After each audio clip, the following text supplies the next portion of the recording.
We can build very complex models with a lot of mechanism, a lot of physics, a lot of biology, a lot of chemistry, and sometimes it can be very hard to understand what are the right values to put in. Do we have enough data to really prove to ourselves that the model's working? And I think as scientists and engineers, we got to go back to Odum and say fundamental understanding is built on scoping out and remaining sort of simple.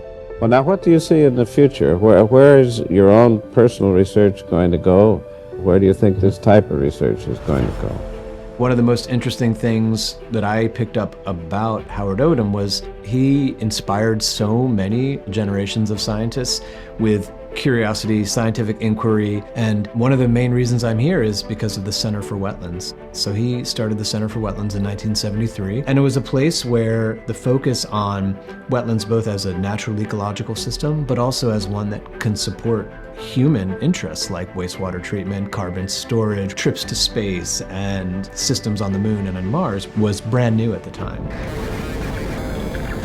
And so he started that in 1973 and began modeling ecosystems in the 60s and 70s when it was just very early computing and really founding the field of ecological economics in many ways. UF faculty are also being recognized for their work, like Professor Howard Odum for his work on the economics of ecology. So one of the pioneering fields that Odum developed was systems ecology. Nowadays, the idea that you would observe the whole system is almost like a no-brainer, right? Of course we look at the whole system. And so he came up with a language, a visual way to describe the nouns and verbs of any system. The structure is the same as the type of AI models that we're building for predicting next week's weather. Next week's storm surge, what's going to happen with an algal bloom, what do we expect are the major drivers of the next climate shift. The corollary to what we're seeing with AI is like there are patterns that we don't see.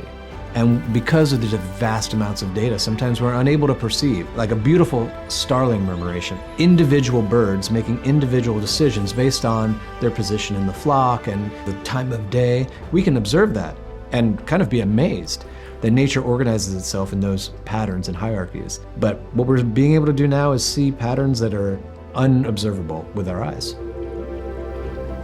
One of the most rewarding parts about being at UF has been my collaboration with folks across campus. So learning about how natural ecosystems work, learning about engineering, machine learning, AI, and a place where barriers between researchers are so low and excitement about ideas is so high has been completely transformative in what I do.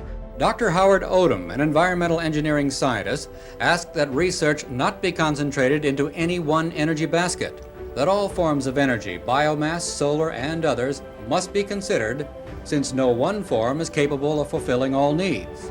Even though the tech side, I think, is far beyond what Odum maybe even imagined at the time, the groundwork for saying that systems work as interconnected parts, that you can model and predict, and that you need broad and diverse set of expertise is not anything new coming out of UF. And I think more than anything else, Odum tried to convey to his students is that the study of ecology is not for ecologists alone. There's a real world of energy controlling their future.